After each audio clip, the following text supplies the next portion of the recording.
Catherine Kirk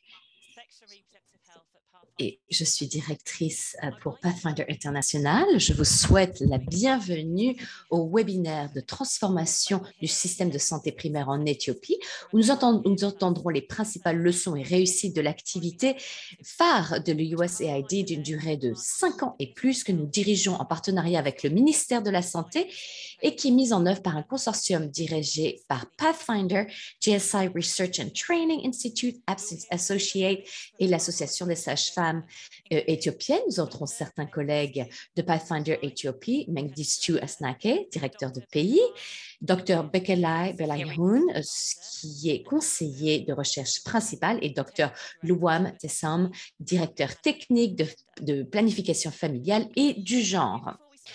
Avant de commencer, je voudrais ajouter quelques notes de logistique. S'il vous plaît, veuillez poser vos questions dans la boîte de questions-réponses, pas dans le chat. Et cette présentation sera présentée en français et en anglais avec l'interprétation simultanée. Si vous souhaitez donc écouter l'interprétation en français, vous pouvez cliquer sur le globe en bas de votre écran et sélectionner le français. Un lien vers la version française vous sera envoyé a posteriori. Je vais maintenant passer la parole à Lois Clam, qui est PDG de Pathfinder International. Lois, vous avez la parole. Merci beaucoup, Catherine. Et bonjour, bon après-midi, bonsoir, où que vous soyez. À tous, à chers Pathfinder, où que vous soyez dans le monde, c'est un honneur d'être parmi vous aujourd'hui. En 1966, l'empereur d'Éthiopie, Haile Selassie, a rencontré le personnel de Pathfinder et des Éthiopiens engagés et a donné son approbation tacite pour commencer le travail sur la planification familiale, mais avertissant le groupe de garder un profil bas et de trouver un nom non controversé, sans controverse. C'est ainsi que nous avons commencé une petite subvention de Pathfinder qui a permis de créer une organisation et d'ouvrir la première clinique de planification familiale qui est maintenant connue sous le nom de Family Guidance Association of Ethiopia. Et je me souviens de ma première visite en Éthiopie après avoir rejoint Pathfinder avec Dr Mengistu pour rencontrer certains des collègues et j'ai vu la photo de cette première clinique au milieu d'une piste. Notre travail s'est considérablement développé en 1995 avec l'ouverture de son bureau national en Éthiopie, qui a permis de desservir une zone qui englobe la plupart des régions du pays, y compris des populations vivant dans des zones rurales difficiles à atteindre. Et adoptant une approche communautaire pour atteindre les populations les plus mal desservies du pays, Pathfinder a collaboré avec des ONG locales, mais aussi des secteurs privés et publics pour fournir des formations, des produits et des services en matière de santé reproductive, de planification familiale, santé maternelle et infantile et des soins post-avortement. Grâce à un réseau de plus de 10 000 agents communautaires de santé reproductive, mais aussi 47 ONG locales partenaires, Pathfinder a fourni des informations et des services de santé reproductive de qualité à plus de 3,5 millions de personnes au cours de ces 10 premières années de service en Éthiopie. Pathfinder a également développé et renforcé des ONG partenaires, créant des ressources durables et des programmes de développement durable à travers le pays. Les premiers travaux de Pathfinder en Éthiopie étaient de nature pionnière et sont encore caractérisés par cet esprit aujourd'hui.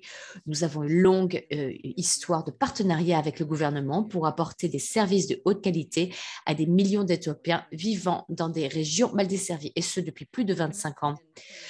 En 2017, l'activité USAID Transfer Primary Healthcare s'est appuyée sur le projet Integrated Family Health, IFHP, qui est dirigé par Pathfinder, et sur la nouvelle structure PHCU, qui est l'unité de soins de santé primaire pour renforcer la gestion et les performances du système.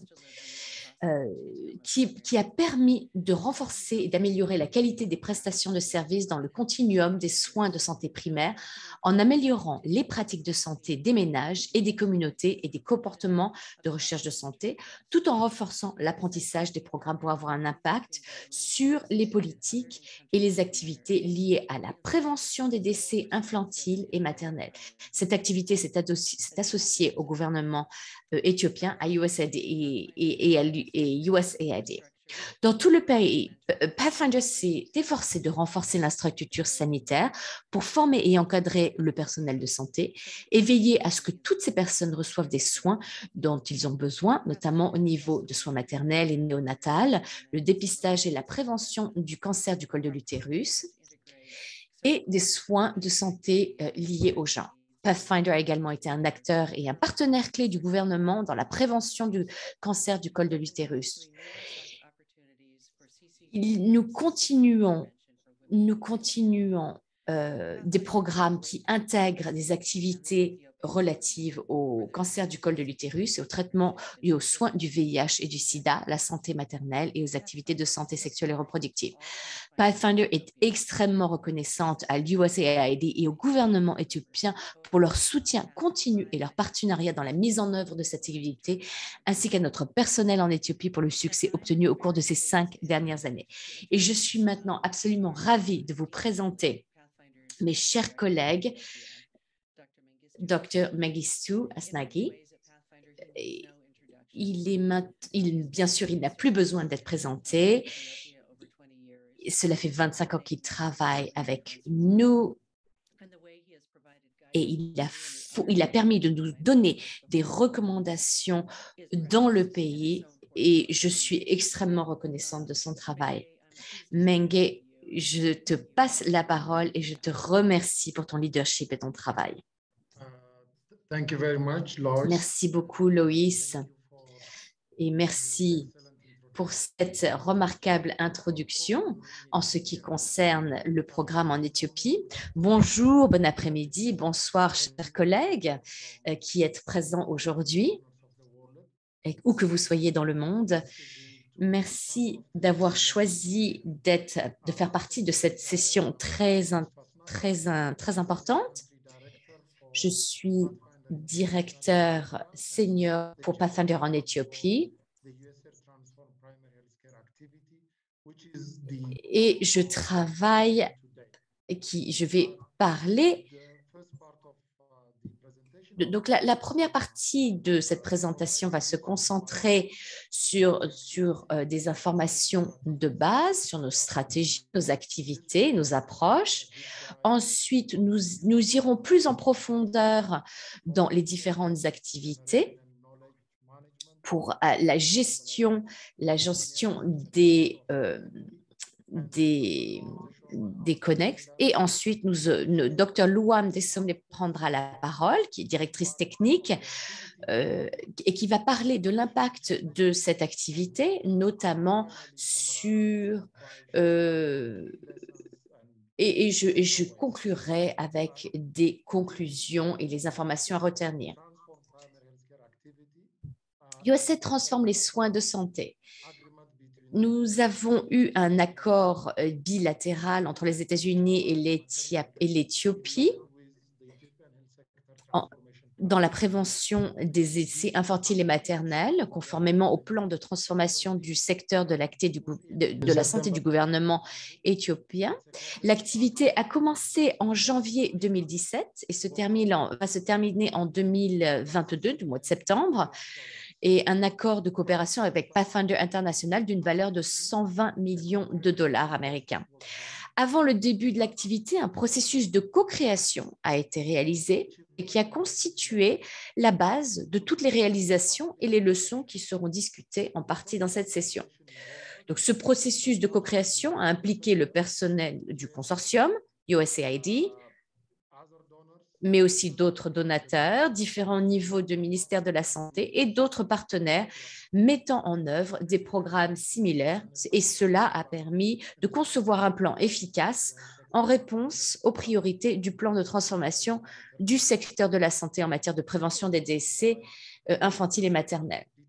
Cette étape a été suivie du développement d'un plan détaillé par le biais d'un exercice de théorie du changement et dans toutes les régions de mise en œuvre, conjointement avec le secteur public et les partenaires travaillant dans ces régions, et d'un plan final au niveau national. En plus d'un suivi, une évaluation et un apprentissage, donc MEL, intégrés dans l'activité. Une évaluation séparée, commençant par un exercice de balle et une ligne médiane a été menée par l'USAID. Et maintenant, nous pouvons observer une évaluation finale qui est en cours de réalisation. Donc, cette évaluation de base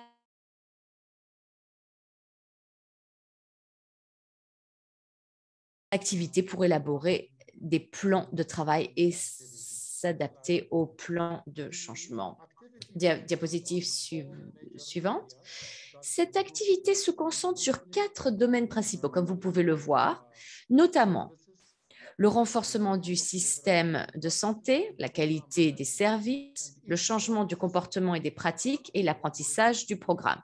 Chaque domaine d'intervention est un domaine de résultats avec un certain nombre de résultats sous-jacents. Le résultat numéro 1, l'amélioration de la gestion et des performances des systèmes de santé. Donc dans ce domaine, l'accent a été mis sur la gestion et l'amélioration de la performance, le leadership, la gestion et la gouvernance, le système d'information sur la santé, le financement et les soins de santé et la gestion des subventions. Résultat numéro 2, l'amélioration de la qualité durable de la prestation de services dans le continuum du soin, de systèmes de santé primaire. Donc, dans ce cadre de ce domaine de résultats, la qualité de la prestation des services au niveau des établissements de soins primaires comprennent les hôpitaux, les centres de santé, les formations reçues, etc. En dessous du résultat numéro 3, qui est l'amélioration des pratiques sanitaires et des comportements de recherche de la santé des ménages et de la communauté.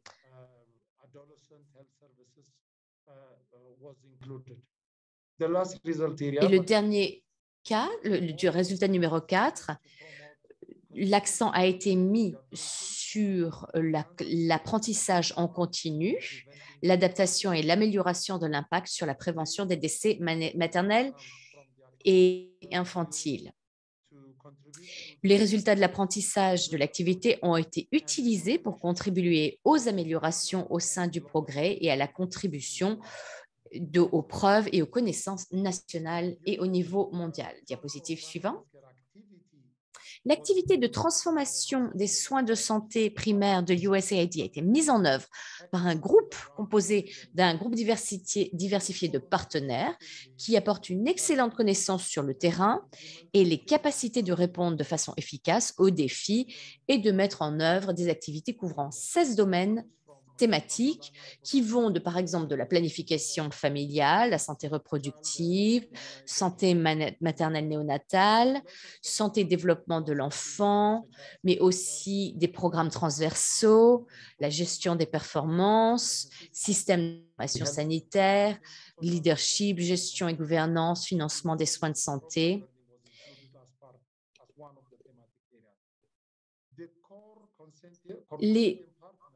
Les principaux partenaires du consortium sont Pathfinder International, GSI Research and Training Institute, APT Associates, Encompass LLC et l'Association des sages-femmes éthiopiennes, mais aussi au cours des 3 premières années, le consortium du paludisme.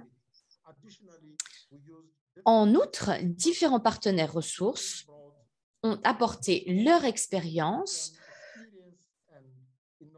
auprès de l'Éthiopie. Ils ont apporté leurs idées novatrices et ont fait partie de l'assistance à la demande de l'activité. Diapositive suivante. The activity has been implemented, as you can see in the map, over the past. Vous pouvez le voir sur la carte. Nous avons été très actifs dans 6 États régionaux et nous avons pu atteindre 57 millions de pays dans 451 districts ciblés.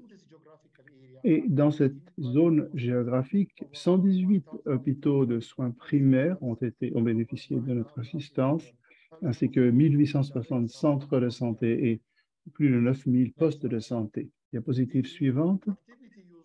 Les activités ont utilisé différentes stratégies, notamment une assistance technique progressive et adaptative. Nous avons également étudié les progrès de l'activité et fourni un soutien technique ciblé et nous avons pu augmenter les améliorations des performances et certains établissements ont pu passer du stade des performances intermédiaires à performances plus satisfaisantes, plus élevées. Et il y a eu également, cela nous a permis de réduire le support technique à ces établissements pour aider d'autres établissements à atteindre le meilleur résultat. Des approches innovantes, différentes ont été utilisées pour combler les lacunes et atteindre des secteurs qui avaient besoin de soutien, notamment des services intégrés qui devaient être mis en place pour atteindre tous les segments de la population. Et à nouveau, nous avons mis en place des mécanismes, des systèmes qui permettent d'améliorer les mécanismes avec des investissements ciblés grâce au soutien d'une concertation avec le gouvernement et d'autres partenaires et donateurs. Nous avons donc mis en place des systèmes complémentaires en améliorant, en utilisant l'expérience acquise dans notre secteur ou l'autre pays pour améliorer les choses ici. Et il y a eu un soutien d'initiatives du secteur public pour assurer leur durabilité et certaines activités innovantes ont été mises en place par le gouvernement, essentiellement le soutien du programme phare en matière de planification familiale, le soutien postpartum et des services associés et d'autres services très importants. Et cela nous a permis de travailler avec le gouvernement en utilisant les priorités du pays pour augmenter les capacités en matière de personnel, de santé, et pour rendre les activités plus performantes et durables, même après la fin du projet. Donc, c'est une stratégie importante également, c'est l'intégration des genres. Nous avons beaucoup insisté dessus. C'est très important. Et c'est une stratégie qui nous permet d'analyser les problèmes et d'élaborer des plans d'action dans tous les domaines thématiques pour produire des résultats basés sur le et mettre en œuvre les activités qui en découlent. Ce qui est également important était le développement, maximiser le développement des activités portant sur les aspects humanitaires, et nous avons utilisé notamment le système de réponse rapide pour répondre à des besoins immédiats et urgents et pour créer un partenariat avec les agences humanitaires afin de réduire la duplication d'efforts, de travailler de façon concertée pour s'attaquer à des crises et pour maximiser l'efficacité du programme. Et la mise en œuvre des différentes stratégies, l'application de ces stratégies était très importante, car il fallait traduire les principes dans la réalité, les idées dans la réalité. Et nous avons utilisé des analyses pour savoir comment tirer le meilleur parti possible des ressources existantes pour finaliser nos programmes. Nous avons également adapté les approches clés lorsque cela a été nécessaire dans le cadre de notre partenariat avec un système de régularisation et de suivi et d'évaluation et nous avons pris des mesures correctives, le cas échéant, pour certaines activités. Diapositive suivante. Donc, les activités ont utilisé une approche holistique et transversale et les différents thèmes ont bien été intégrés de façon à ce que nous puissions renforcer le système de santé, l'analyse de genre, la nutrition, le changement des comportements sociaux.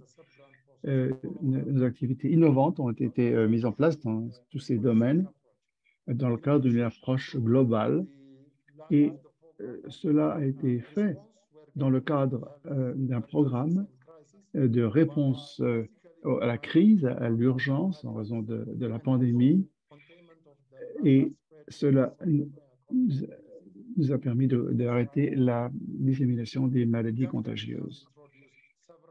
Cette activité a introduit plusieurs innovations qui ont été très utiles et je vais les résumer dans les différents domaines thématiques. Comme vous pouvez le voir sur cette diapositive, il y a beaucoup de choses qui ont été faites pour améliorer la configuration des ressources disponibles et l'amélioration des processus, et en partie grâce à l'introduction de technologies.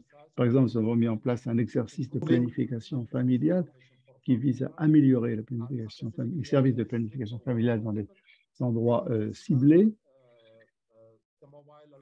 Nous avons également mis en place des systèmes de diagnostic des anomalies pour améliorer les soins. Et il y a eu un système de planification sur place utilisant les ressources disponibles et c'était très important pour améliorer les résultats pour la santé de l'ensemble de la population. Donc, je vais passer la parole au Dr Bokala qui va continuer la présentation, qui va montrer comment les données sont utilisées pour améliorer la santé. Dr Bokala, je vous passe la parole. Merci, Dr Mengistu. Bonjour à tous et à toutes. Je m'appelle Bekele.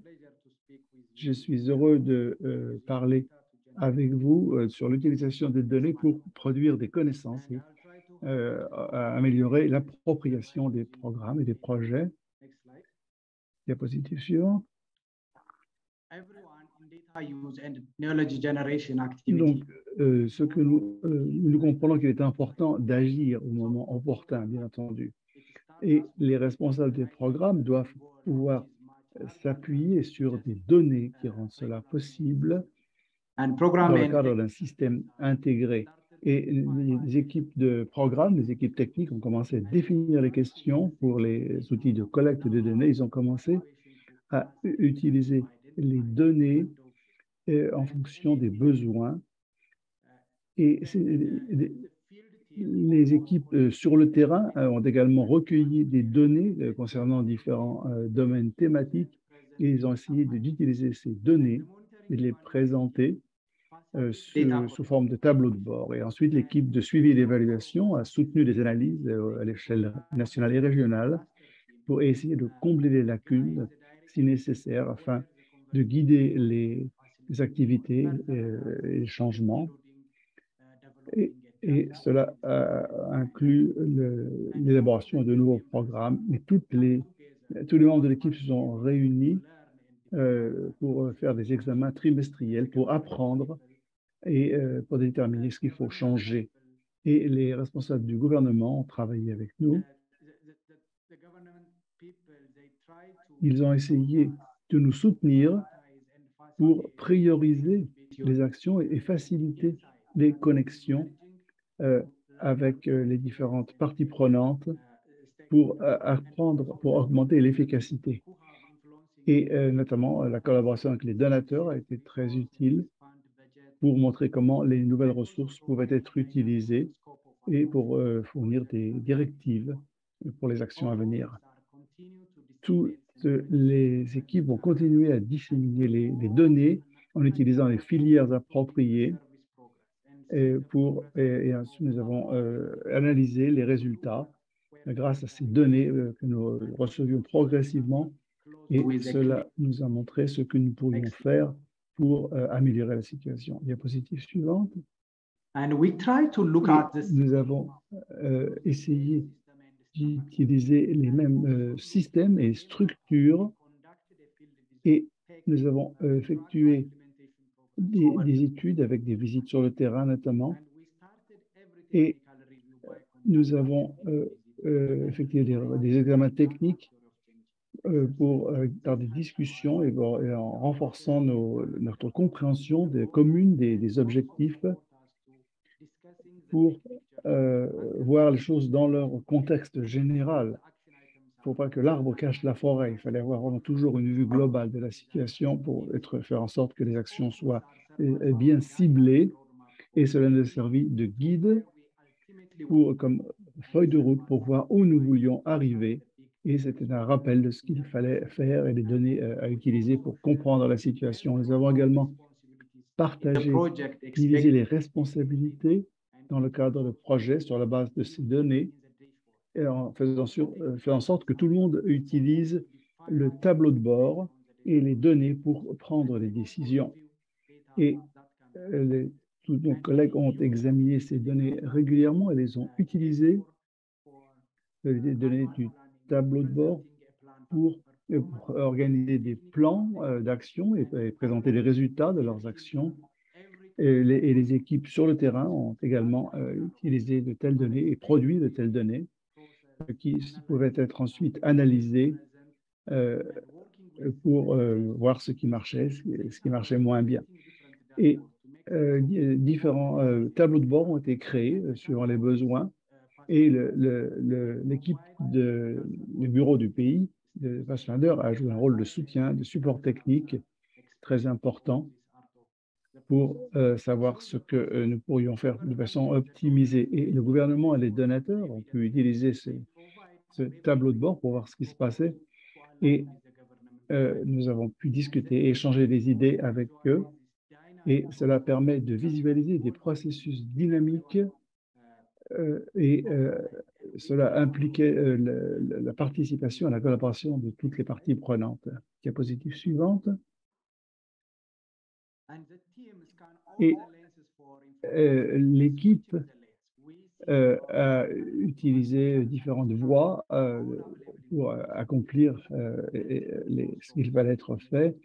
Et nous avons utilisé des sources d'informations variées pour faire du suivi et nous avons utilisé les tableaux de bord et des données d'examen avec les partenaires pour mieux comprendre ce qui se passe et obtenir du feedback des travailleurs communautaires et voir les expériences acquises. Et avant de commencer la mise en œuvre de ce projet, nous avons effectué des analyses et des discussions avec certains partenaires qui travaillent dans le secteur de la santé en Éthiopie et à des échelles différentes avec des niveaux d'expertise différentes et des expériences différentes. Certains partenaires ont des programmes qui fonctionnent déjà très bien et ont permis de nous aider dans d'autres régions où les programmes étaient moins efficaces. Nous avons travaillé ensemble pour partager les expériences avec les partenaires pour voir que tout le monde, les femmes, les enfants, la population puissent bénéficier de nos actions. C'est important de mettre tout cela dans le contexte et il est important de lutter contre la fragmentation. C'est l'avantage de travailler ensemble, c'est d'obtenir des résultats qui ne soient pas fragmentés, qui montrent à quel point le projet doit être intégré, à quel point c'est meilleur pour la population. Donc, nous conduisons un véhicule hybride pour encourager la durabilité. Nous investissons dans le renforcement des capacités pour que les partenaires puissent renforcer les capacités, offrir de nouvelles connaissances, etc. Nous allons également générer des preuves, des informations qui vont aider la prise de décision politique, mais aussi améliorer la durabilité pour l'innovation. Nous soutenons aussi l'innovation et qui mettent en place les objectifs de programme. Et nous essayons de partager les preuves par le biais de publications de programmes. Nous avons également produit 64 résumés de conférences présentées dans des conférences nationales et internationales. Tout cela permet de contribuer aux communautés internationales en partageant de nouvelles connaissances.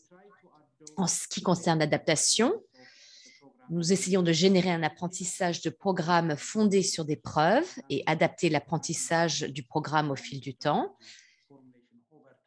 Et plus de 10 programmes d'apprentissage adaptés ont été utilisés au fil du temps comme contribution à la formulation de politiques et de stratégies nationales. Dr. Long va partager avec nous d'autres informations plus en profondeur sur ce sujet. Maintenant, nous allons lui passer la parole. Merci beaucoup, Dr. Bekele. Je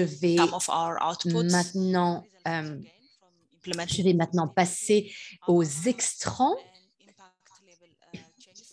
et aussi aux impacts qui ont permis d'enrayer la maternité infantile. Donc, diapositive suivante, si vous voulez. Donc, au niveau des extrants, le renforcement des capacités dans différents domaines thématiques, comme qui ont été mentionnés précédemment. Donc, au cours des 5 dernières années, l'activité a permis de soutenir plus de 110 000 professionnels de la santé grâce à différentes formations de renforcement des capacités. Le deuxième, c'est l'amélioration de la configuration avec différents mécanismes au sein des différents établissements de santé. Plus de 1200 maisons d'attente de maternité au sein des établissements de santé ont été soutenus avec différents matériaux dans le cadre de l'amélioration de la mise en œuvre de l'assistance qualifiée à la naissance. Nous avons mis plus de 2000 établissements de soins de santé primaires, lesquels ont reçu du matériel et des équipements pour combler des lacunes. Et nous avons plus de 400 centres de santé qui ont bénéficié d'une initiation aux services adaptés aux jeunes.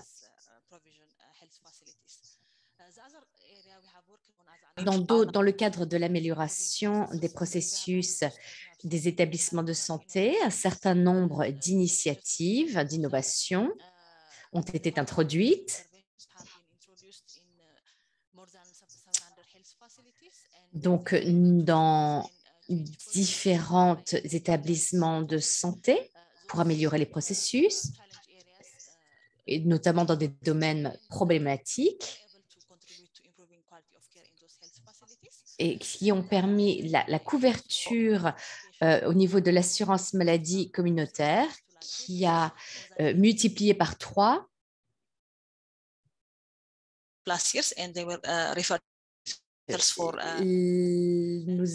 L'intervenante a été coupée.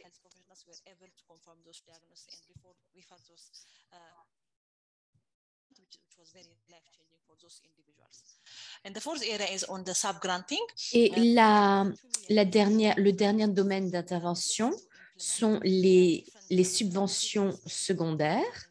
Et à ce jour, près de 22 millions de dollars ont été déboursés pour soutenir 1209 subventions afin d'améliorer les performances aux différents niveaux du ministère de la Santé, donc région, zone, mais aussi des hôpitaux primaires.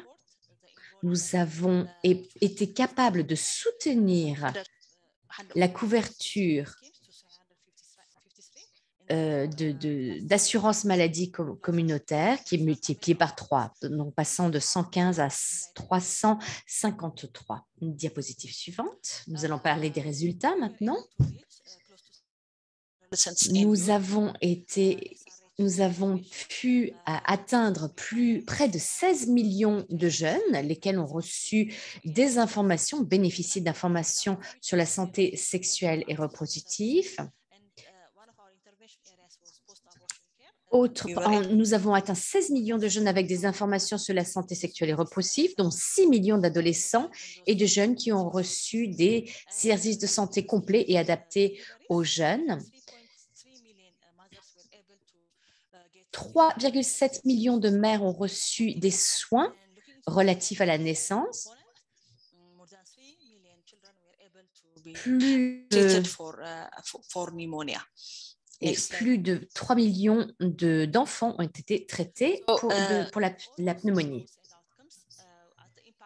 Donc maintenant, au niveau de l'impact, l'idée est de prévenir les décès d'enfants et des mères à la naissance. Donc 8,8 millions ont été 8,8 millions de grossesses non désirées ont été évitées.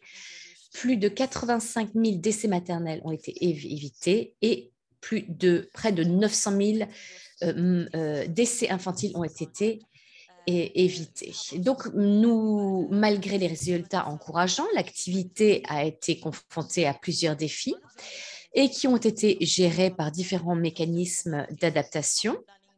Donc, parmi les défis principaux, la pénurie de produits, de fournitures et d'équipements a été gérée grâce à une étroite collaboration avec le ministère de la Santé à différents niveaux en transférant des fournitures excédentaires vers des établissements qui en ont besoin et en reprogrammant certaines activités pour répondre à certaines lacunes.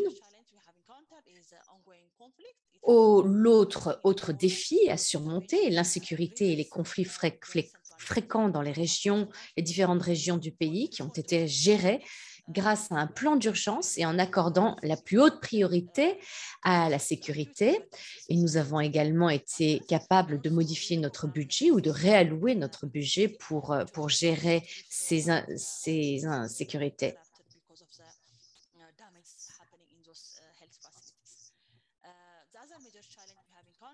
Autre défi à relever est la rotation importante du personnel qualifié qui a été gérée. C'est un problème qui n'est pas uniquement lié à cette activité, mais à d'autres activités.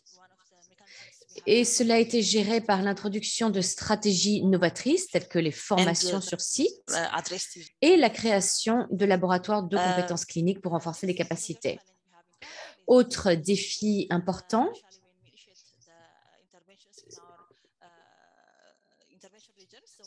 c'est la restructuration des différentes régions en créant plus d'unités pour le soutien du système et en donnant la priorité à ceux qui ont le plus besoin et qui sont prêts à changer.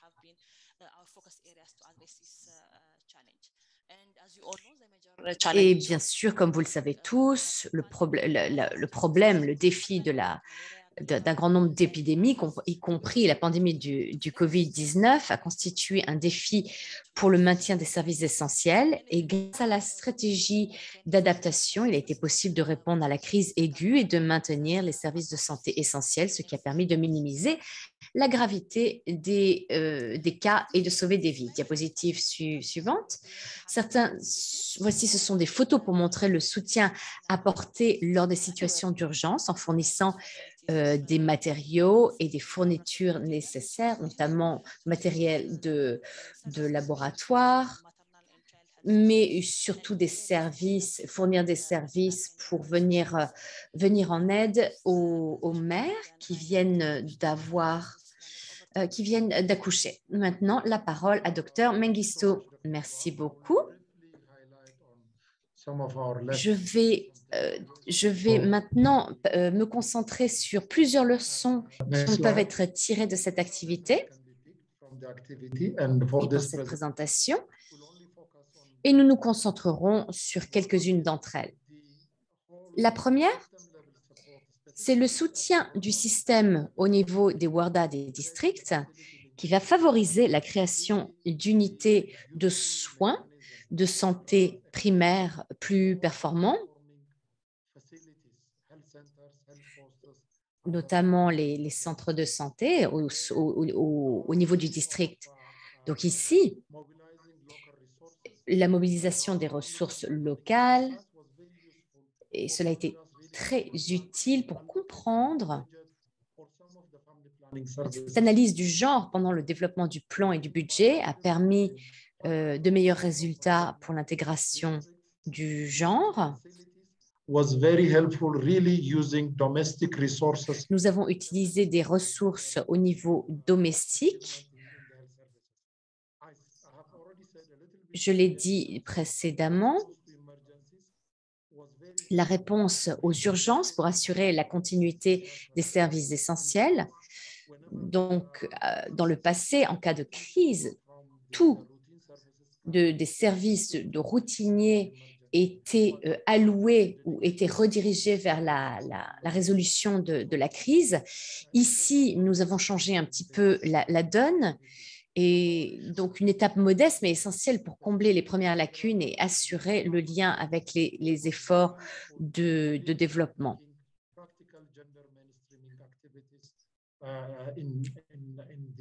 Et donc, cette analyse de genre pendant le développement du plan du budget produit de meilleurs résultats pour l'intégration du genre. Donc, l'introduction de différentes technologies a permis d'améliorer l'efficacité et l'efficience de la mise en œuvre des différents programmes.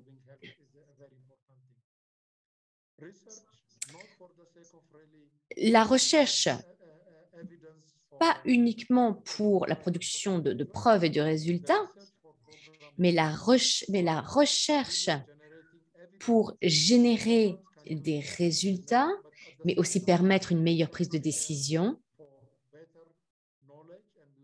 et le partage de l'apprentissage, des connaissances.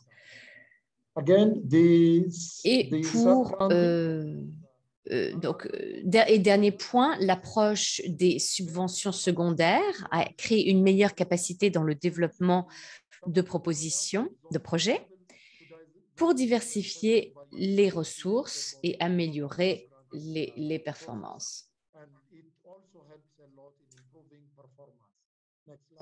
Diapositive suivante.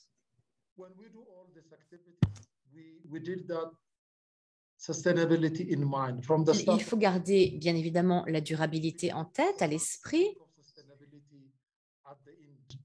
Nous avons été capables de faire en sorte que la durabilité fasse partie intégrante de nos approches. Le renforcement des capacités au niveau local notamment, mettre en place des groupes de formateurs, améliorer les sites de formation, mais aussi mettre en place de nouvelles formations intégrées dans les documents nationaux. En ce qui concerne les subventions secondaires, a permis une capacité accrue des WORDAS des districts pour la diversification des ressources. Et cela a permis une meilleure rédaction des propositions, des offres. L'exercice de planification, l'amélioration de l'appropriation et de l'allocation budgétaire par les entités gouvernementales. Elles ont fait partie maintenant des documents nationaux et la durabilité a également été incluse. Donc, encore une fois, l'appropriation par le gouvernement et l'engagement social est très important. Quelles sont les principales leçons à tirer de cela, ces activités? Je pense qu'il faut insister sur l'approche de bout en bout. Et c'est crucial pour renforcer les capacités du système à tous les niveaux.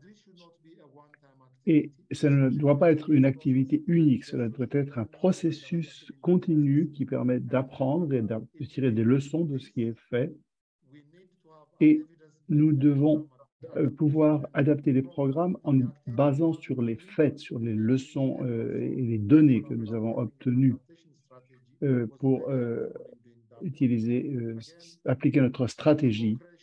notamment grâce à des activités de suivi et d'évaluation. Et également, il faut planifier de façon concertée, participatoire, et il faut utiliser une approche globale, intégrée. Ça, c'est très important, une approche holistique, car il faut mettre en contact, mettre en place un système où les programmes verticaux ne fonctionnent pas comme dans un silo, mais qu'ils soient intégrés et qu'il n'y ait pas de fragmentation. Et enfin, c'est très important, il faut insister sur le développement humanitaire. C'est très important pour un pays comme le nôtre. Il y a un besoin de programmes de développement qui vont contribuer à réduire la souffrance, la morbidité, la mortalité. Et c'est donc bien entendu très important de continuer d'assurer la durabilité des services pour atteindre ces objectifs et ne pas perdre les avantages que nous avons obtenus dans le développement.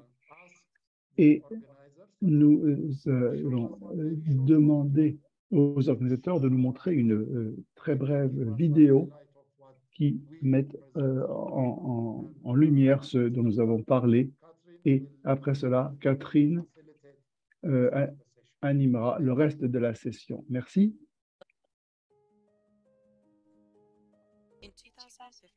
En 2015, l'Éthiopie a lancé son plan de transformation sanitaire pour s'appuyer sur les gains qui avaient été réalisés au cours des années précédentes. Et ce projet visait notamment à réduire la mortalité infantile et maternelle. Et pour soutenir ce but, l'USAID, avec d'autres ressources de l'Agence de coopération coréenne, a mis en place un programme basé sur une mission intégrée pour transformer les activités de soins de santé primaires. Avec le soutien d'autres partenaires, d'autres ressources, les activités mises en œuvre par un consortium de 6 organisations, Pathfinder International, GSI Research and Training Institute, APT Associates, Encompass LLC, l'Association des sages-femmes éthiopiennes et le consortium du paludisme. Ces activités sont devenues opérationnelles le 1er janvier 2017 jusqu'au 30 septembre 2022.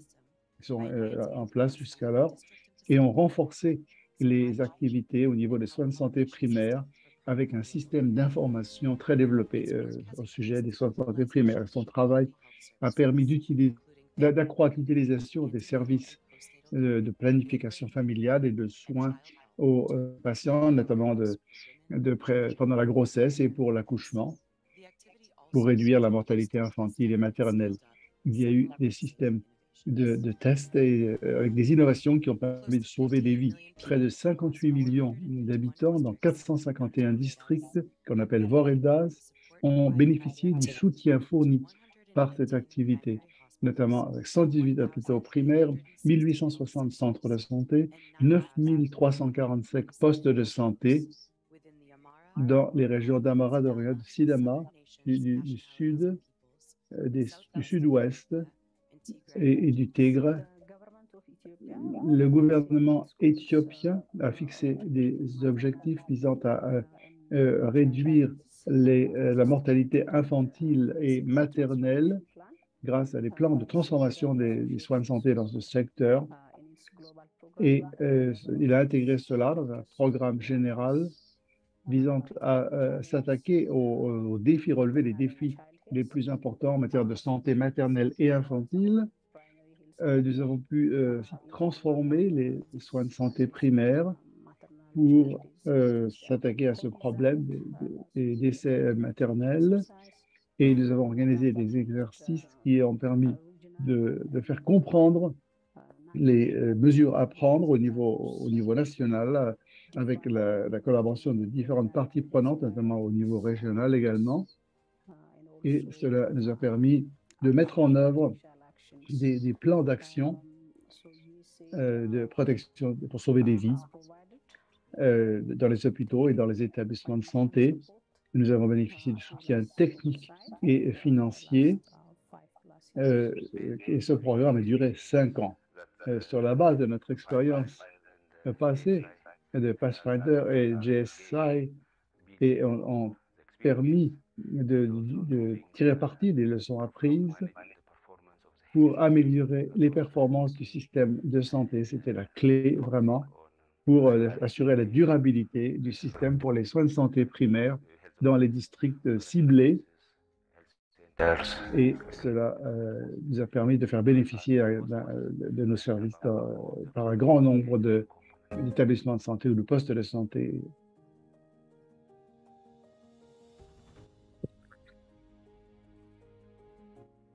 Plus de 112 000 travailleurs de santé ont été formés dans 15 domaines techniques différents et beaucoup de visites de suivi. Et cela a permis d'éviter des décès maternels et infantiles avec 8 millions de grossesses non désirées évitées. Et l'utilisation des méthodes de planification familiale a augmenté. Les services sont devenus beaucoup plus disponibles dans les centres de santé qui fournissent plus de services aux personnes qui survivent notamment à les questions de violence domestique. Nous avons créé un système qui est, nous espérons, durable, y compris la gestion des pandémies. Et en plus de cela, nous avons développé des systèmes de réponse aux pandémies avec des programmes de vaccination à grande échelle qui permettront d'éviter ou de réduire les chocs de futures pandémies dans le pays.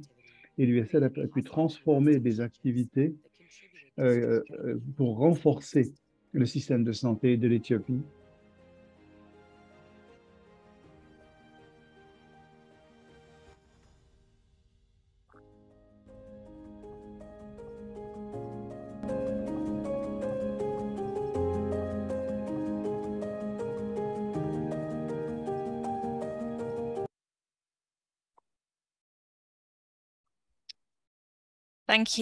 Merci à tous les intervenants. Je vois qu'il y a beaucoup de questions qui sont posées dans la zone de questions et réponses. Nous n'avons pas beaucoup de temps pour répondre à toutes ces questions, mais nous pourrons vous envoyer des emails pour répondre à vos questions après la fin de cette session.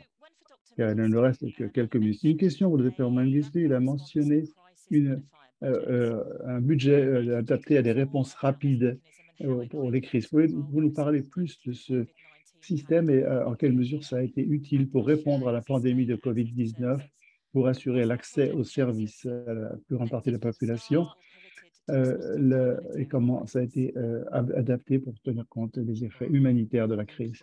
Merci beaucoup, Catherine. C'est une excellente question. D'abord, si l'on tient compte de notre expérience et l'expérience des ministères dans le passé, lorsque nous avons conçu cette activité, initialement, nous avons bénéficié du soutien de systèmes existants avec des filières de contrôle des performances et d'amélioration des performances pour soutenir l'innovation, également un système de réponse rapide. Et ce mécanisme de réponse rapide a été conçu pour répondre à toutes les urgences, qu'il s'agisse de maladies transmissibles, de catastrophes naturelles ou de guerres, de choses comme ça, donc toutes sortes de catastrophes. Et nous avons notamment inclus dans la pandémie de COVID-19 pour utiliser ce plan de réponse en cas d'urgence. Et nous avons modifié pour l'adapter à la situation. Alors, chaque fois qu'il y a un problème, une catastrophe, dans le passé, quand il y avait un cas d'urgence ou une catastrophe, nous n'avons pas eu de réponse assez rapide en collaboration avec nos partenaires. Et il n'y avait pas d'activités intégrées, donc c'est assez fragmenté notre réponse. Nous avons fait des efforts cette fois-ci pour avoir une action concertée au niveau des districts et des régions, de façon que certains programmes d'activités de routine soient utilisés pour fournir plus de ressources pour répondre à cette situation, la pandémie, qui était plus urgente, mais sans négliger pour autant les autres programmes. Donc, ces transferts de ressources ont été faits de façon à ce qu'il y ait un minimum de perturbation des programmes existants, mais en répondant comme efficacement à la pandémie. et il fallait donc pouvoir fournir tous ces services. Donc, ce budget supplémentaire pour la réponse rapide aux urgences nous a permis de répondre immédiatement à ces crises et ces programmes nous ont permis de faire de la prévention. Ils nous ont aidés à répondre immédiatement, qui a eu pour effet que la dissémination a été réduite ou a été plus ralentie, et cela nous a permis de réduire au minimum le nombre de décès et la morbidité dans son ensemble. Donc, les recommandations, c'est que nous devons continuer cette approche et l'adapter aux futurs problèmes qui se poseront pour nous permettre de répondre efficacement aux urgences. Merci beaucoup, Dr. Mengistu. Je vois d'autres questions sur la durabilité. Nous ne pourrons pas y répondre à toutes maintenant, mais une question pour Dr. Louem. Quelle était la couverture du programme Transform, par exemple dans les régions où nous travaillons? Est-ce que c'est 50% ou 100%? Quel pourcentage de la population a été ciblée par ce projet pour avoir une idée de la taille de ce projet? Merci. Merci, Catherine. Sur les 11 régions, nous couvrions 6 régions. Et la population, comme on l'a vu sur la première diapositive, était 57 millions de personnes qui ont été couvertes par ces activités. Donc, c'est donc une partie très importante de la population. Près de la moitié de la population du pays a donc été couverte par cette activité. Très bien, merci beaucoup. Je peux ajouter quelque chose, peut-être que dans les districts, nous avons été actifs. Nous avons pu avoir une couverture de pas loin de 100% dans les districts que nous avons ciblés. Dans certains districts, il y avait certaines régions qui n'ont pas été couvertes, malheureusement, mais très peu. Merci beaucoup, Dr. Mengistu Louem, pour ces précisions. Donc, merci beaucoup à tous les intervenants et tous les panélistes. Comme vous l'avez entendu, ce programme de transformation a pu vraiment améliorer les choses dans le domaine des soins de santé primaire. Cela devrait avoir un impact à l'avenir pendant de longues années. Et cela a été rendu possible par le soutien du ministère de la Santé à tous les niveaux, de l'USAID et le partenariat harmonieux avec tous nos partenaires et donateurs. Et nous voulons remercier le dévouement du personnel qui a mis en œuvre ces activités pour assurer le succès du programme.